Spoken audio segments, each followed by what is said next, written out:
on. Thank you for telling me that as well. Thank you.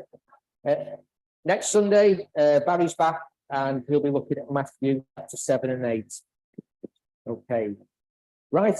I think we'll hand over to Steve. Bless you. And one thing I've learned in the many years I've been attending various churches, don't do the notices. It's a thankless task. I was at church last week. Yeah, it was last week. The poor soul giving the notices. He had it all before him and then said, oh, no, it's not that. And then it's not this. And bless. He was in bits afterwards. And he's now currently seeking counselling.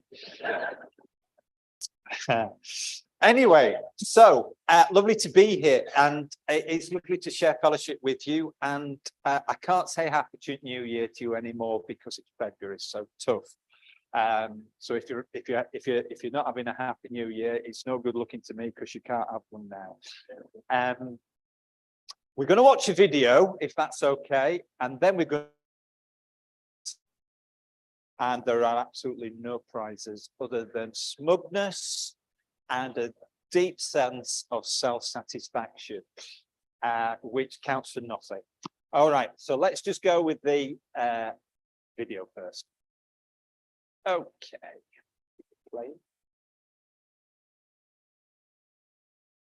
Jesus, I just don't trust you. You don't trust me? No, I mean, I want to trust you. I just don't. I have an exercise that I think will really help. Oh, okay. Stand here and face this direction. Mm-hmm. Now, do you trust me? No, I just said I don't trust you. This is all part of the exercise. Oh, all right. Okay. Whenever I ask you if you trust me, you say, yes, Jesus, I trust you. Even though I don't. It's practice. Okay. So, do you trust me? Yes, Jesus, I trust you. Now, fall back. Are you going to catch me? Don't worry about that. Okay, that's the part I'm worried about. You can do this, okay? Just trust me. Trust you. Fall back. Okay, well, Jesus, I trust Good. you. Yes, I do trust you. I'm gonna fall back. Woo! Okay.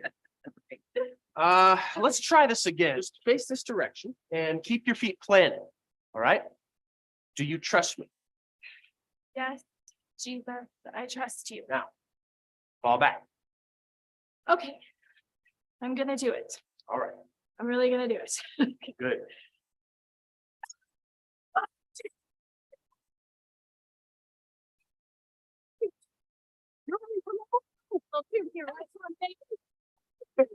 Okay, hold it. Oh, you know what? You're too close. You need to move back. Ah, right. Okay.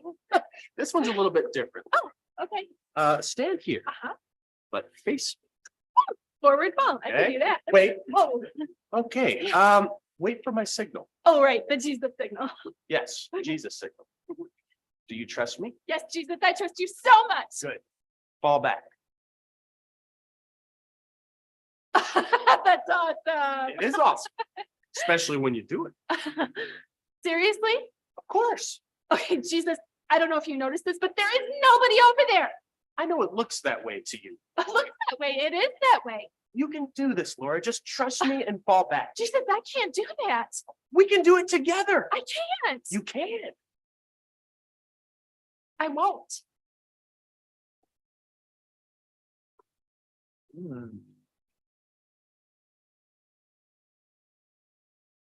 Jesus, Okay, yeah. Well, this morning we're going to be looking at the subject of trust. And trust is a really tough thing for some people.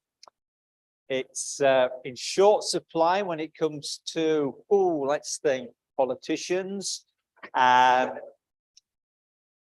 We've even got issues now with being able to trust even the police.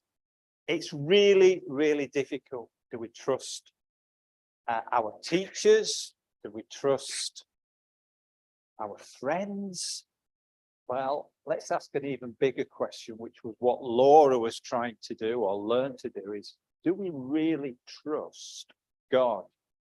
Now, I'd love to do that test with a few people, but realizing you're all cowards, I'm not going to do that. Largely because I'm also not very good at catching people. But just think about that. She was hesitant to fall back, but when she did, she found Jesus to be there. So he'd been 100% reliable. And when we're asked to walk by faith and not by sight, she struggled. And I guess we're all like that. Okay, so we're going to have a quiz, and the quiz is about true and false. We're going to have the good guys versus the other good guys. We're going to have the good guys versus the other good guys. And there's no Bible questions in there. It's just general knowledge, okay? Because what I don't like to do is embarrass people when it comes to Bible questions, just in case. Again, last week, the guy who was running the thing doing the notices did an excellent Bible quiz. It was so excellent that some of the elders were struggling to do it. So general principle is you kind of do it fairly straightforward and easy. So 2 teams, you versus you, and it's true or false. So it couldn't be any easier, could it? No? Great. So the first questions are going to come up. We'll go through each and we'll see who's going to win. And I say it's just, you just get the sense of self-satisfaction and smugness. And maybe at the end you can say, we beat you. I don't know, it's up to you. I'll leave that one for you to decide. So, roll up there. Hopefully your are all working. So, here's a question for you. 50-50, all right? Go through the questions. Problem is I can only read answers right at the end. My grasp of PowerPoint struggles beyond that. So first question to this side, and I'll keep a tally, all right? New York City in America is composed of between 36 and 42 islands. Now, go back to your memory and think about a map of America. Yeah? You think that's a false?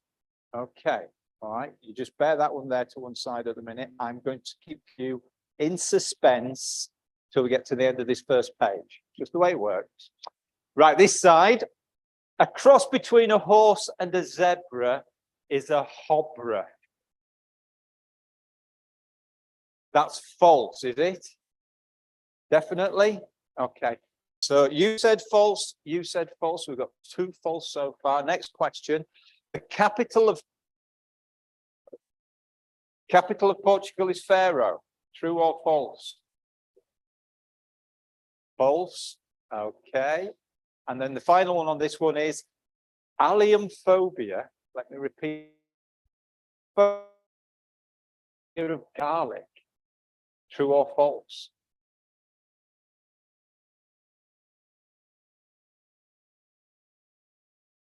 What are you thinking? You just think it's a 50-50. I mean, come on. You're going to go true. Yeah? It's a bit like Wilty, this, isn't it? Okay, the answers are true, true, false, true. So, a cross between a horse and a zebra is a hobra. And there are 36 and 42 islands. Every vampire will tell you that alien phobia is a fear of garlic. There you go. Excellent. Right, next one. So, you got no points.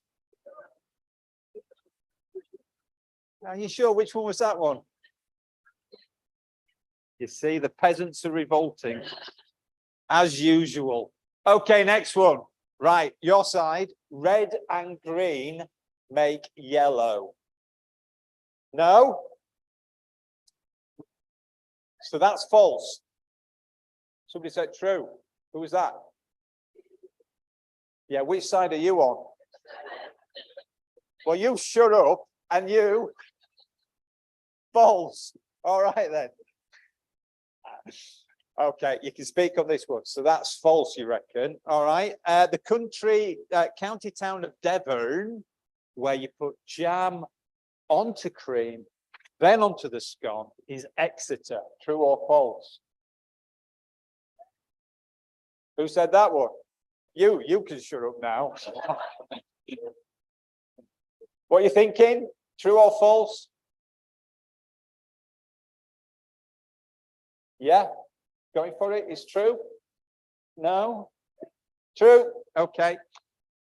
Sharks are mammals. True or false? They're not. Are you sure? Okay, so that's false. And then the final one on this page is hummingbirds are the smallest birds in the world. Richard's saying true, true, true, true. It's definitely true. Okay, so you guys said false. You said true. You said false. You said true. So true, it is yellow. Come on, red. And this one, yeah, well done, Exeter. You were just guessing anyway. And yeah, what are sharks? Do you know? Yeah, fish. Yeah. Imagine going into the local chippy and saying, can I have shark and chips twice, please? Apparently they do.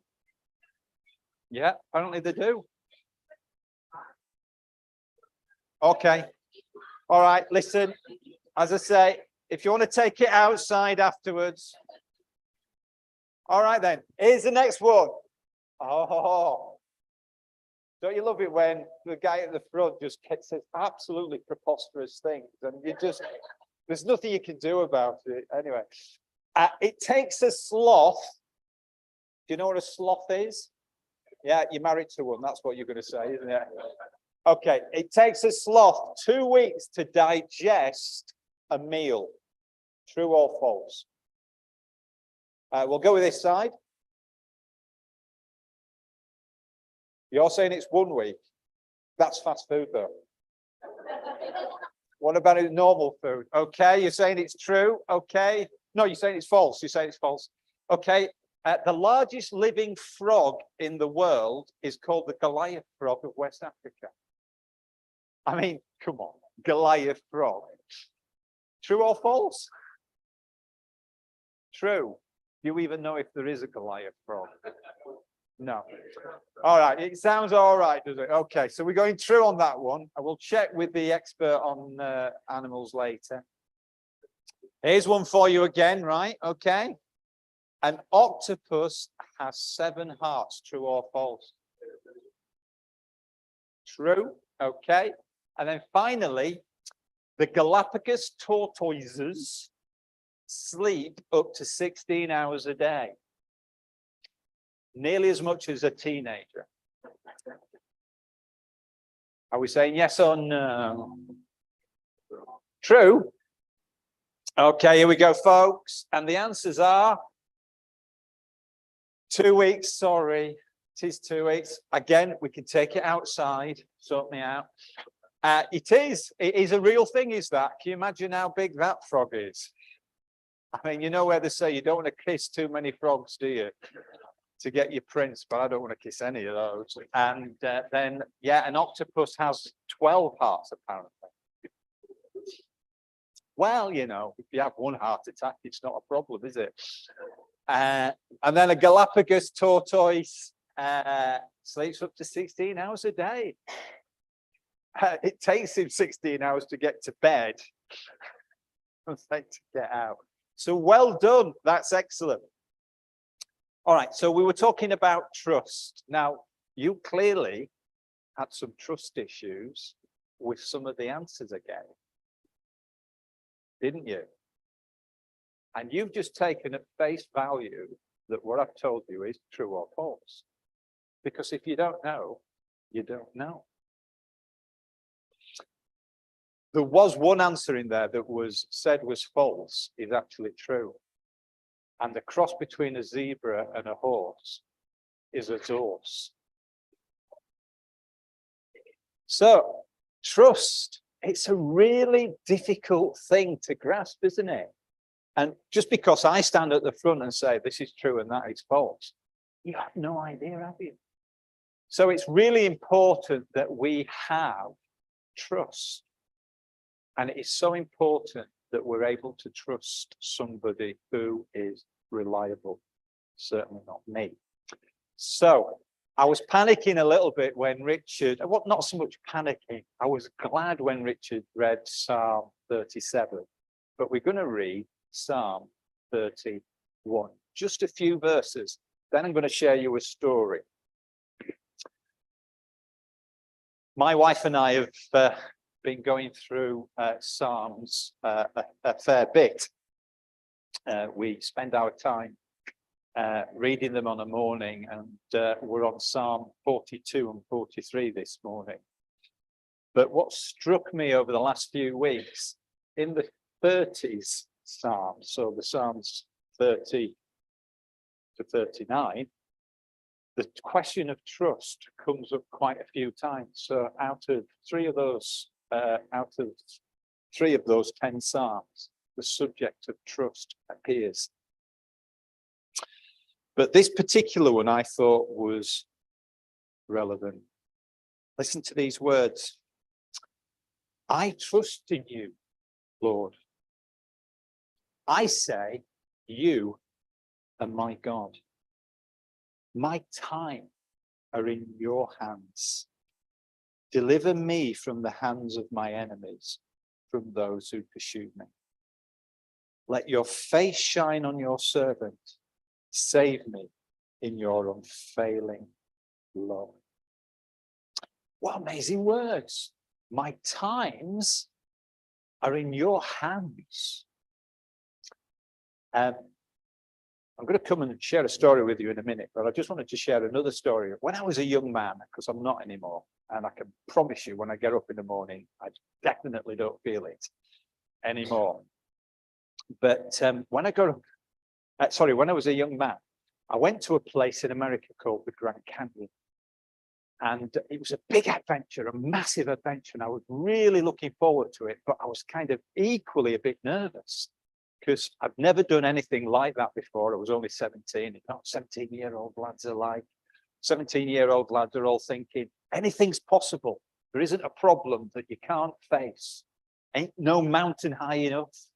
Ain't no something else big enough. You know the song. I clearly don't. So you're 17-year-old, you could do anything. And so we went to this place. We were going down the Grand Canyon in these boats, and we were shooting the rapids, not with guns, but with the boats. And we came and stopped at a place called Angel Falls, and it was a walk up the valley to a series of waterfalls, which eventually led to an Indian reservation, and we were going to walk up these waterfalls. Now, it's a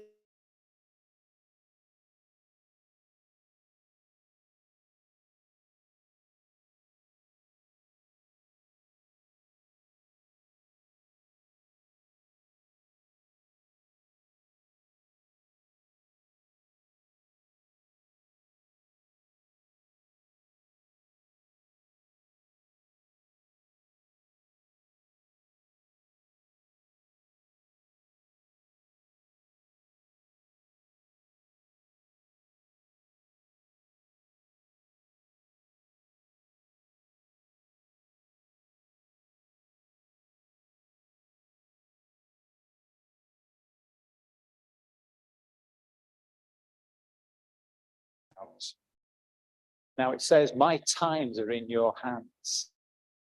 God, thankfully, very big hands.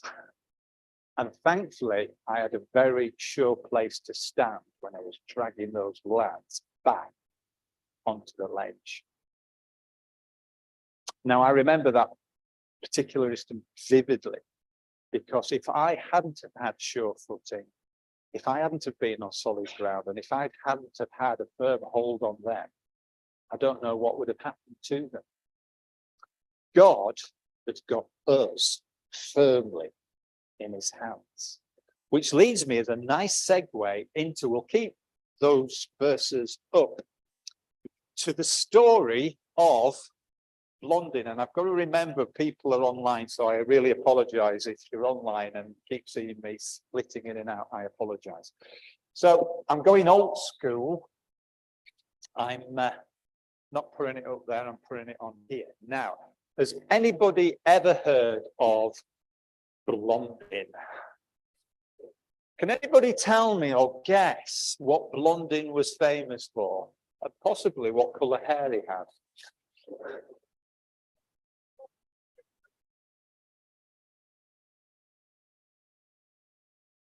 A tightrope over the falls. Ah. And what colour was his hair? Blonde. It genuinely was blonde. Yeah, that's why he was called Blondin. Yeah, Mr. Blondin. So he was supposed to be French. I think he actually was French. But that was his name, and he became world famous, and he went all over the world doing this trick where they'd suspend the rope and he'd walk along the rope and he'd hopefully not fall off. Because if he did, it's a very short show. And people would probably ask for the money back. And she wouldn't be getting a repeat performance, that's for sure. So Blondin decided he was going to do this particular trick. And just for those who were really into local history, Blondin actually came to Halifax and strung a rope all across Peace Hall and walked from the corner of Peace Hall to the other corner of Peace Hall. And there's a cafe in Peace Hall called Blondin. So there you go. So he's been to Yorkshire, which is great because all the best people do. So Blondin was a tightrope walker. And as I say, that's him. And he has blonde hair. This is an actual picture of Blondin with the blonde hair. And he's got a couple of medals on. I think that's not strictly true because I've no idea what he won those for. So he had an idea. And his idea was, I'm going to go and walk across Niagara Falls. Now, does anybody know where Niagara Falls is? Yeah, it is. It's on the border, and it's on the border between Canada and America. I should know the name of the river, but I don't know the name of the river. But anyway, it all comes together and a massive waterfall, and you can see it for miles around. The water vapor from it can be seen, so it's massive. And he decided he would walk from one end to the other, and this is a true picture of it actually happening. Now, walking across a waterfall on a tightrope, it's quite a nervy thing to do. Yeah, I personally wouldn't do it. I think there is a real danger of death. But that was part of the reason why people wanted to go and see him. So he decided that he would prove to the people of New York, and they'd pay, I don't know, $1 to come and watch him, and he'd collect the money, and I think he'd probably have that as an incentive on the underside. But he'd walk across, and he would prove to people that he could do it. Now, everybody at sea, Blondin walking across this road. Bear in mind, it's all about trust this morning. Everybody can see him walking across and think Blondin can do it. And in fact, he even proved it further by doing weird things. I believe that's some potatoes. He's going to his local chicken to get a nice plate of battered shark and chips. So he's taking his spuds across there. Now it shows real skill, doesn't it, being able to go across on a tightrope, and because it's such a long distance, it sags. So as you get further down, I don't know if you see it, to the middle, that's one thing, that's downhill. Then he's got to walk uphill. So one of the keys to being a good tightrope walker is not being fat. That's for sure. So people genuinely believe that he could do it. Yes, he can. And people will cry that. So Blondin decided he would test things a little, and he thought it'd be a really good idea if he could take somebody, because he's managed to take a bag of spuds across the Niagara Fall in a barrel. Why can't I take somebody like the mayor of New York State across Niagara Fall in a barrel, not the barrel. Yeah, another story. Now just think about this for a moment, right? This is where trust comes in. You've seen it with your eyes. He's walked across, he's come back. He's done it again, he's come back. He's taken a wheelbarrow and he's gone across and he's come back. He's put something in the wheelbarrow, gone across and come back. Has he fallen off? Not once. The people all said, he can do it. So what do you think when the mayor of New York State was asked, would you like me to take you across in the wheelbarrow? What do you think he was?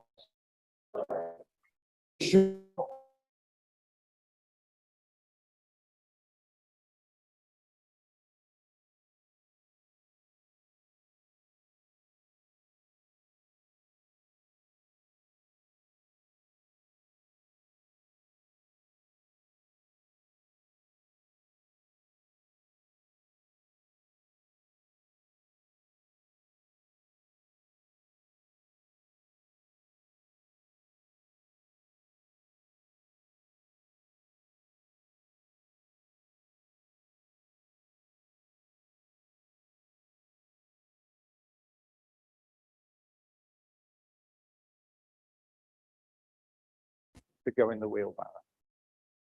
This is a true story, by the way. What do you think the answer was? Yeah, the answer was yes. And it was a little boy, a young boy, who by the picture would seem to have some drawing problems with his clothes. Somebody's clearly got a big hit marker and scratched on his clothes because all over the clothes. I think that suggested it might be dirty, and he was a young little lad who was probably dispensable in those days. In the 1800s, children were dispensable, weren't they? Yeah, and you know, you got two kids for the price of one posh kid, something like that. Anyway, young lad, let's call him Johnny, because I can't think of another name, decided to get in the barrel with London pushing, and London managed to push the barrel across the Niagara Falls, come back, and he didn't lose his life. The question I want to ask this morning is, we need to believe and trust in Jesus, because Jesus is ultimately the most reliable and trustworthy person that there is. Let's read those verses again. But I trust in you, Lord. I say, you are my God. My time, are in your hands. Deliver me from the hands of my enemies and from those who pursue me. Let your face shine on your servant. Save me in your unfailing love. I've said this so many times before in this church. I was 16 when I trusted Jesus. I'm now 55. That's nearly 40 years ago when I became a Christian in this place. And I have been able to trust Jesus all those years. The problem is, I generally find when I don't trust, that's when I find it harder to cope. When I find it harder to do things. I find it harder to get through the day. Trusting in Jesus really does work. There was a friend of mine who was going through some particular difficulty. And I said to him, how are you coping? He said, I don't think normal people can cope through these things without having God at their side. He says, I've no idea how people who don't love God, I have no idea how they cope. And I think the reality is, many, many people in this world don't cope because they don't have God to help them. We're the fortunate ones. Even though I go through the valley of the shadow of death, you are with me. Your rod and staff, they comfort me. How can we cope without having God to be the one to trust in? All the way my Savior leads me. What have I to ask beside, and I can't remember the rest of the words, but all the way my Saviour leads me. And he doeth all things well.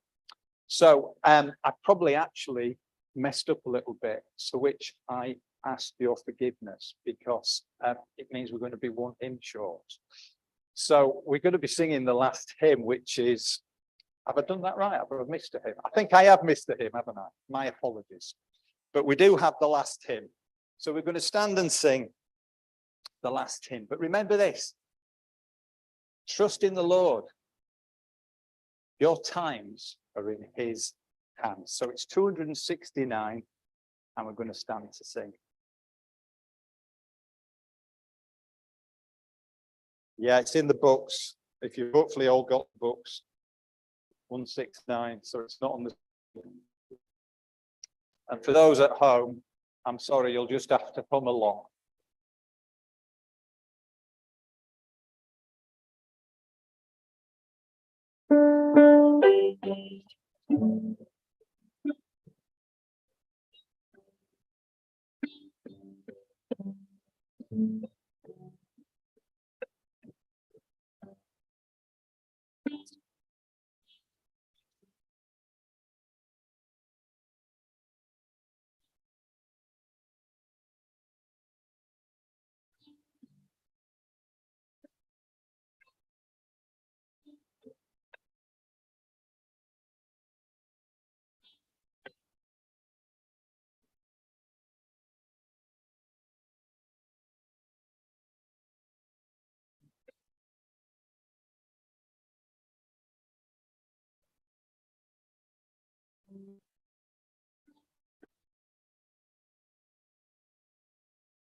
Father God, we just thank you for the awesome truth that we've learned this morning, that our times are in your hands and that you shine your love upon us.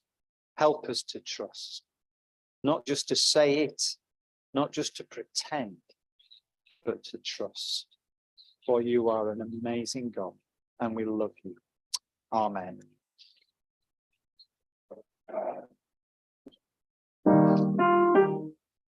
Thank you.